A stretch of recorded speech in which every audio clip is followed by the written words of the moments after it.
So this week's chapter of Tokyo Ghoul was absolutely incredible. It was phenomenal. Today I thought I would dive in deeper to the idea I proposed in my review regarding Rize and how she was recreated using Dragon and Carnegie as a host, starting from the beginning, just to help people understand a little bit more where I'm coming from and the idea that I've kind of built up at the moment regarding RC cells and how she was actually recreated from nothing, so it seems. For the most part, we have to take this basically to the beginning. We have to take this back to the knowledge and foundation of RC cells and how these are obviously extremely important to ghouls and everyone in between. So RC cells are a massive thing in the story. Every single character, whether they're a human, half ghoul, whatever, have RC cells inside of them. I wouldn't even be surprised if animals have RC cells inside of them. Now, for the most part, they've never actually explained the origin of RC cells and how that came to be a thing. How these cells have managed to obviously heal beings past the limitations of a normal human being, if that makes sense. So I kind of put it down as human evolution, but that may not inherently be correct, but I feel like it's a decent place to start. Just looking at the origin of the Washu family and how far they date back to the Middle East and whatnot, it may be safe to assume that ghouls, or the RC cells, are either humans' ancestors that are still living to this day, or human evolution. Now obviously there's a lot of stipulation there, a lot of weird in and outs that can't really be explained, and I cannot explain it obviously because the little to no information we have about the origin of RC cells. But I just want to mention that humans themselves have a very small portion of RC cells, and this is always an interesting thing, right? They have a very small amount of RC cells where it doesn't matter. They're not ghouls, they're not half ghouls or anything like that, but every human has just a small amount of RC cells. What's interesting about humans, however, is that they don't have the ability to divide these RC cells, to recreate RC cells, and for them to regulate throughout the entirety of the body, similar to a ghoul. Because obviously a ghoul, similar to normal human blood per se, the RC cells are dividing and multiplying and becoming more and more prolific and regulating through the kakaho, right? For example, the more that Carnegie eats, the higher his RC cells will be. They're dividing, they're multiplying, he's becoming stronger, ultimately he can heal better, etc, etc. Humans do not have this. They don't have the ability to divide these cells, and if they do, for some reason, have too many RC cells, they create what is known as an ROS tumor, which is, legitimately a tumor. It's like an RC cell tumor. It kind of protrudes from the body, and, the human is really sick, and they, obviously can't handle it because they have too many RC cells. We've seen this, I believe, once with Shirazu's little sister, and she had the ROS disease. When we seen her in the hospital, she had this massive structure over her body that was coming out of her face, I believe, and that was because obviously she had too many RC cells. And for some reason, the cells were dividing and multiplying, and she didn't even have a kakaho. She wasn't a ghoul, she was a human. Where this comes into play with Rize,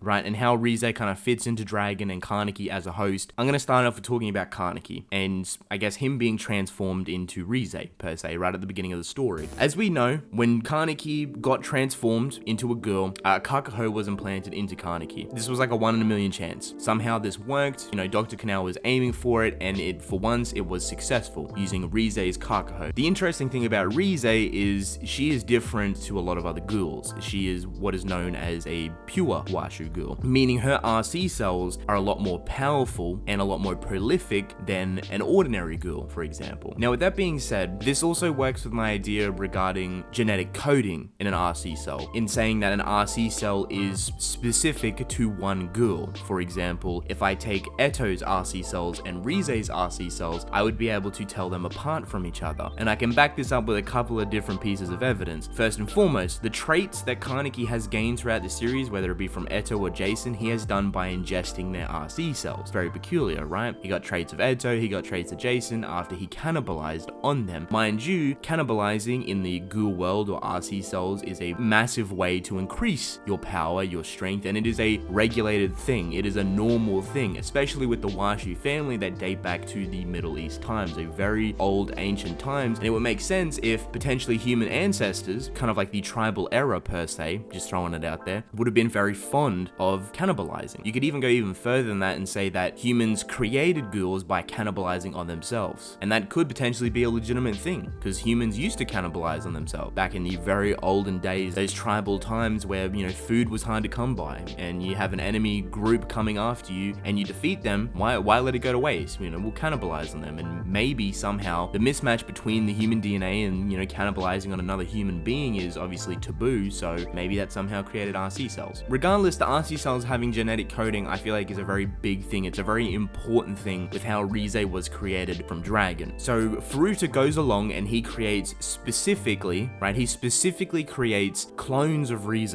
right, or I should say Rize's Kakaho, right, and he puts those Kakaho into the Ogai squad. He's then taken the Ogai squad, put them in front of Carnegie, put Carnegie in a position where he would have to cannibalize on these Ogai squad members and anyone in his path. Now, what I think has happened with Rize's RC cells, considering they are so powerful and they're so prolific, is that when Carnegie started to cannibalize on Rize's cells, these very powerful pure Washu cells, it has completely exceeded his expectation and has made him turn into this monstrosity, this dragon. Like, because the cells of Rize are too powerful, when he starts to digest too much of those cells, they start to multiply and divide and just honestly explode inside of him. Because I always question, could Carnegie go into a dragon form without actually eating the Rize Kakahos, without eating the Ogai squad? Like, what if he just ate normal ghouls? Would he still have turned into this massive dragon? I do not know. It would make sense if he couldn't, because Rize cells are so powerful, and once he started digesting these cells, they rapidly and aggressively multiplied his own cells that were already inside of him, Rize's RC cells, and exploded from there. Thus, Dragon is born, right? But we do not stop here. Carnegie, in my eyes, in my depiction of Dragon, is not the controller of Dragon by any means. At this point, I'm kind of thinking Dragon is its own sentient being, like no one is controlling it, it's kind of doing its own thing, kind of like natural instinct, you know what I mean? And Carnegie is just the host, something that Dragon has to be built off, you know, a foundation that Dragon has to be built off. What better foundation to be built off? One of the purest forms of Rize's RC cells, right? Because these are clones that Carnegie has eaten, but Carnegie does have Rize's original Kakaho, a perfect foundation for Dragon. So Dragon gets created, all this stuff happens, and then in this chapter we find out that Carnegie has not been healing properly. He's actually kind of worse, if anything. He's extremely skinny, his ribs are sticking out, his body is covered in a husk of, you know, Carnegie, RC cells, whatever, and nothing's properly healing him. And I can back this up saying he wasn't actually getting healed properly because Rize was getting healed. Rize was getting reborn in like kind of like this incubation egg somewhere else on Dragon. Could Carnegie have been getting healed? Sure, I definitely think so. You know, if you look at his arm that, you know, Toga finds, that seemed perfectly fine. It was, for the most part, healed. It just wasn't connected to his body, right? But then you look at Carnegie's body and everything's gone. You know, his body is completely changed. It's kind of morphed a little bit and is deformed. Funny enough, his face is still the same, and I don't really have a specific explanation for that, like why his face is like that. All I can say is maybe because the highest concentration of RC cells is supposedly in the eyes, so I'll just put that out there. So we move on to Rize, and how was Rize created specifically out of nothing? First and foremost, I want to mention that I do not think this is a clone of Carnegie. A lot of people think this is a clone, this is him. He's somehow managed to clone himself into another body for no apparent reason whatsoever, right? That's the funny thing about it. People say it's a clone, but they never give me an explanation for it. Funny enough, I can explain this Rize stuff, I can connect it to the story. Whether it's true or not, I'm not entirely sure. You know, that's for Ishida to lead us on until we ever find the answers for it. So Dragon is created, and it's basically a depiction of Rize's RC cells at this point, using Carnegie as a host. There is an incubation egg down below, and everything that potentially should have been going to Carnegie, healing him, you know, bringing him back up to speed, has actually been pushed away from him, and potentially even draining him entirely, going down into this incubation egg, right? So these RC cells are being formed in this incubation egg. Now remember how I said that the RC cells look like a fetus and that they supposedly have genetic coding inside of them? This explains that. This egg, this incubation shell, whatever you want to call it, if you take the original RC cells of a character, right, that is specific to a ghoul, especially Rize's, and put them in this incubation egg, somehow, some way, the cells will divide and mold and actually recreate, I'm assuming, what is known as Rize right now. Because there is so much DNA, there's so much RC cells that is flowing through Dragon right now, all into this incubation egg where Rize is being rebuilt. It leads me to believe that genetic coding, you know, saying that RC cells are specific to one ghoul, is an actual thing. How would Dragon know to build Rize of all characters? Why wouldn't it build another Washu character? Why wouldn't it build a random person or a monstrosity to begin with? Why would it perfectly build Rize? I'm going to say it once again because I know people aren't going to understand it. It's most likely because the RC cells have genetic coding. They are specific to one character. Mind you, that's never been revealed in the story to that extent, let alone recreating a ghoul from literally nothing, just from the abundance of RC cells. What makes me believe that this is actually Rize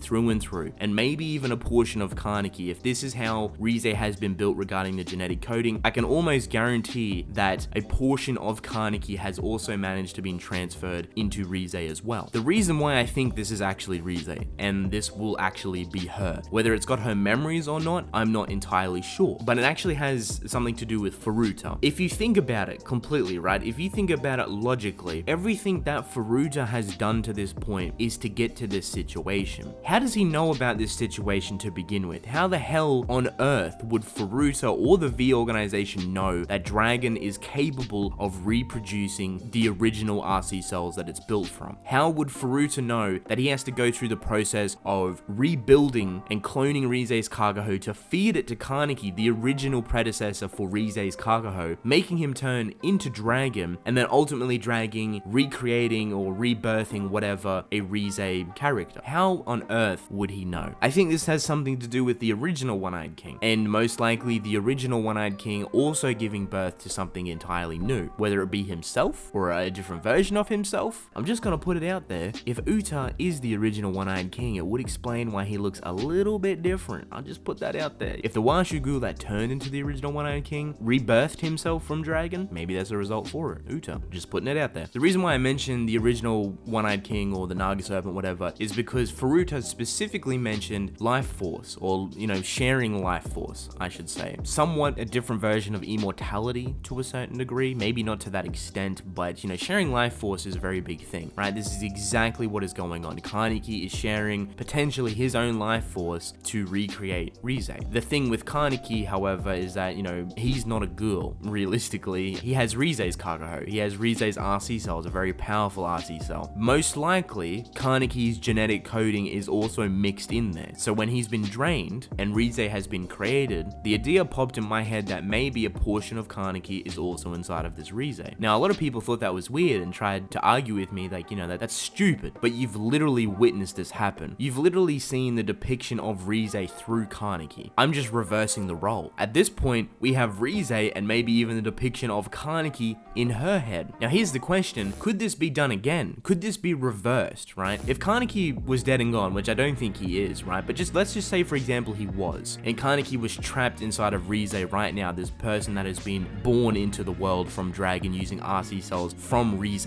right? Very specifically created, you know, so specifically created that this person that has come out, this person that has been born is the fucking same age as Rize. Like, how do you know what age to make? You know what I mean? Why doesn't it come in as a child? Why doesn't it come in as an old fucking man? No, it comes out at a very specific age, which is most likely Rize's actual age. If Carnegie could potentially be trapped inside, which, mind you, this has happened, just reversed. I don't see why people think it's weird. Maybe for a part 3 it would be, but, you know, it's not entirely not possible. Could Dragon be born again? And I don't want to go to the repeat, but if you were to feed Rize right now all of her RC cells back, could she be used as a host or a foundation to create Dragon to potentially rebirth Carnegie? I thought I'd just put that out there. That's basically it. That's probably the easiest way I can explain the process of my thoughts in my head right now regarding Rize. There is a lot going on, obviously, and I am very, very excited to see how Ishida handles this. How does he push this onto a part 3, and where exactly do we go from here? Because Carnegie is in a very, very peculiar position. He is not healed. He is most likely even worse off than before. How do we get to the next step? Why did Furuta specifically create Rize once again? Why did he know that this was going to happen? Why did he know where to go for Rize to be created?